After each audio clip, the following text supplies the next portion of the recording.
446 میں آ کر شیعوں کی حکومت کو ختم کیا طغرل بیگ سلجوقی نے۔ سلجوق مسلمان ہوئے تھے محمود غزنوی کے دور میں، سلجوق ان کے بڑے کا نام تھا۔ تو ایک دفعہ محمود غزنوی نے سلجوق سے پوچھا اگر مجھے تیری مدد کی ضرورت ہو تو کتنے آدمی پیش کر سکتے ہو؟ تو اس نے ایک تیر دیا، کہا یہ ایک تیر ہے میرا،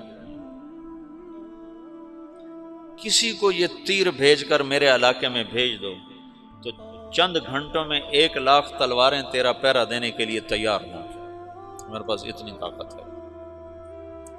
تو یہ سلجوق کی نسل میں تھا طغرل بیگ۔ اللہ تعالیٰ نے جب عرب زوال کا شکار ہو گئے اور ضعف کا شکار ہو گئے، جیسے بڑھاپے کا کوئی علاج نہیں، جب قوموں پہ زوال آتا ہے تو اس کا بھی کوئی علاج نہیں، پھر اور قوم کو جگہ ملتی ہے۔ جیسے بڑھاپا ایک فرد پہ آتا ہے، ایسے بڑھاپا قوم پہ آتا ہے۔ قوم کا بڑھاپا جوانی میں نہیں لوٹ سکتا، جیسے فرد کا بڑھاپا جوانی کی طرف نہیں لوٹ سکتا، قوم کا بڑھاپا جوانی کی طرف نہیں لوٹ سکتا، کوئی علاج نہیں، نئی نسل کا آنا ہی علاج ہے۔ تو عرب دھل چکے تھے، 600 سال بہت ہوتے ہیں حکومت کو، اپنی صفات گم کر چکے تھے، اب نئے خون کی ضرورت تھی۔ طغرل بیگ پہلا شخص تھا جس نے آ کر اہل سنت والجماعت کو استحکام بخشا، شیعوں کی حکومت کو ختم کیا، بغداد سے، شام سے، ان سارے علاقوں سے۔ صلاح الدین ایوبی نے اسماعیلی شیعہ کی حکومت کو ختم کیا، مصر۔ العاضد ان کا آخری خلیفہ تھا۔ صلاح الدین ایوبی نور الدین زنگی رحمۃ اللہ علیہ کا پروردہ تھا، اس کا دوست تھا، اس کے دوست بھی تھا، بچہ بھی تھا اس کے سامنے، زیادہ لکھنے پڑھنے کا شوق تھا۔ پھر اللہ تعالیٰ نے اس سے کام لیا اور اس کو مصر کا گورنر بنا کے بھیجا، مصر کی مدد کے لیے بھیجا۔ تو وہاں اس نے صلاح الدین ایوبی نے وہاں ختم کیا، طغرل بیگ نے یہاں ختم کیا۔ تو پھر سلجوق جو تھے نا یہ اقتدار میں آئے، ادھر ختم ہو گئی سلطنت بنو عباس کی، مصر ایک چھوٹی سی ترکوں کی سلطنت۔ تو اللہ تعالیٰ پھر مرکزیت کے لیے ایک نظام چلایا، دو لشکر آپس میں لڑ رہے ہیں ایک میدان میں، ایک جنگلی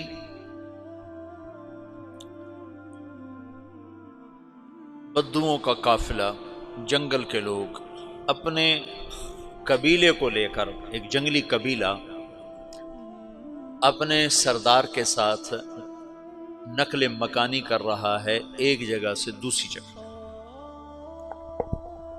اللہ کا نظام کہ یہ لوگ چلتے چلتے چلتے اس وادی میں پہنچ گئے جہاں جنگ ہو رہی ہے، دو لشکر آپس میں لڑ رہے ہیں۔ جب یہ وہاں پہنچتے ہیں تو ایک لشکر کے قدم اکھڑ رہے ہیں اور دوسرا غالب آ رہا ہے۔ ان کو نہیں پتا شکست کھانے والے کون ہیں اور فتح پانے والے کون ہیں، ان کو نہیں پتا۔ اس جنگلی قبیلے کے سردار کا نام بھی طغرل ہے، طغرل۔ تو یہ سردار کہتا ہے جو شکست کھا رہے ہیں ان کی مدد کرو، کچھ پتہ نہیں کون ہے، کہتا جو شکست کھا رہے ہیں ان کی مدد کرو۔ تو 400 وحشی جنگلیوں نے فاتح لشکر کے پیچھے حملہ کر دیا۔ وہ تو ایک کافی ہوتا تھا، 400 دوڑ جب تلواریں پڑیں تو چند لمحوں میں نقشہ بدل گیا، بھاگنے والے جم گئے اور جمنے والے بھاگ پڑے۔ جب جنگ ختم ہوئی تو شکست خوردہ لشکر کے بادشاہ نے ان کو بلایا، اسے پوچھتا ہے مجھے جانتے ہو میں کون ہوں؟ کہا نہیں۔ کہا تو تم نے میری مدد کیوں کی؟ کہا انسانی ہمدردی کی وجہ سے، تمہیں شکست ہو رہی تھی اس لیے تمہاری مدد کی۔ پھر اس نے اپنا تعارف کرایا، میں ہوں سلیمان سلجوقی، ترکی کا بادشاہ۔ مسلمانوں کا لشکر تھا اور تاتاریوں سے شکست کھا رہا تھا، تاتاری فتح پا رہے تھے، مسلمان شکست کھا رہے تھے۔ تو وہ اللہ کی غیبی مدد بن کر آئے، تو وہ اس سے کہتا ہے میرے ساتھ رہنا پسند کرو گے؟ تم نے میرے اوپر احسان کیا ہے، میں اس کا بدلہ دینا چاہتا ہوں، میرے ساتھ رہنا پسند کرو گے؟ کہنے کا کر لوں گا۔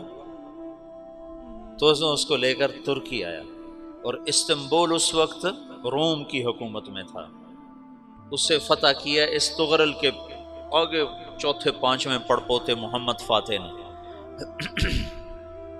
تو یہ استنبول ہے، یہ ترکی ہے، بیچ میں ایک چھوٹا سمندر ہے، یہاں ایک جاگیر ہے۔ تو سلطان سلیمان کہتا ہے یہ جاگیر تجھے وقف ہے، ادھر سے رومی مجھے تنگ کرتے ہیں حملے کر کر کے، تو میرا دفاع کرتے رہنا، یہ جاگیر تیری۔ اس جاگیر پہ اس نے اپنے قافلے کو آباد کر دیا، اپنے قبیلے کو، اور ایک چھوٹی سی حکومت بنا لی، جو ایک صوبہ سمجھو سلمان سلجوقی کا، وہ ایک چھوٹا سا صوبہ ہے۔ وہاں جب یہ رہ پڑا تو پھر یہ ایک شیخ کے بیت ہوتا ہے، وہاں شیخ طریقت ہے، ان کے یہ بیت ہونے جاتا ہے، وہ اس کو رات اپنے پاس ٹھہراتا ہے، تو ایک کمرے میں ان کو ان کا خادم ٹھہراتا ہے۔ یہ جب کمرے میں جاتا ہے تو سامنے دیوار میں تاکچے پر قرآن پڑا ہوا ہے، تو یہ تغرل بیگ کہتا ہے یہ کیا ہے، یہ کیا ہے؟ تو وہ خادم کہتا ہے یہ کتاب اللہ ہے، قرآن ہے۔ اچھا، وہ اس کو وہاں چھوڑ کے باہر چلا جاتا ہے۔ وہ دیہاتی آدمی، جنگل کا رہنے والا، پہلی دفعہ زندگی میں قرآن دیکھا، وہ کہتا ہے یہ قرآن ہے، اللہ کی کتاب ہے، میں اللہ کی کتاب کے سامنے سو جاؤں، کتنی بے ادبی ہے۔ تو اس نے ایسے قرآن اٹھایا اور سر پہ رکھ لیا اور کھڑا ہو گیا، ساری رات قرآن سر پہ رکھ کے کھڑا رہا۔ رات کے پچھلے پہر اس کو خواب آیا،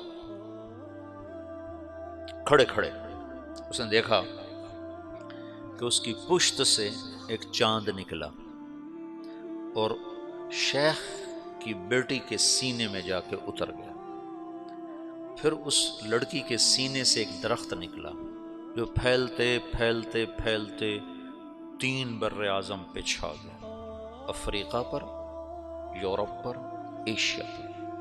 پھر اس کی آنکھ کھل گئی، وہ کھڑا ہوا ہے، تو اس نے صبح یہ خواب اپنے شیخ کو سنایا، تو انہوں نے اپنی بیٹی اس کے نکاح میں دے دی۔ اس بیٹی سے ایک بچہ پیدا ہوا، تغرل بیگ نے اس کا نام رکھا عثمان، عثمانی ترک نام سنا ہوا، جو میں نے کل بتایا تھا کہ 1924 میں وہ خلافت ختم ہوئی۔ تو ایک بیٹا پیدا ہوا عثمان۔ عثمان نے پھر ایک نئی اسلامی حکومت کی بنیاد رکھی جو 1924 تک چلتی رہی، کوئی 800 سال یہ حکومت چلی۔ تو حکومت کا شیرازہ بکھرا، لیکن پھر جڑ جاتا تھا، پر وہ قرن اول والا جوڑ کبھی نہ پیدا ہوا، ٹکڑے بن گئے۔ ان ٹکڑوں میں اللہ لوگ پیدا کرتا رہا جو دعوت دیتے رہے، دعوت زندہ رہی۔ جو تربیت کا نظام تصوف کے ساتھ تھا اب وہ تبلیغ کے ساتھ،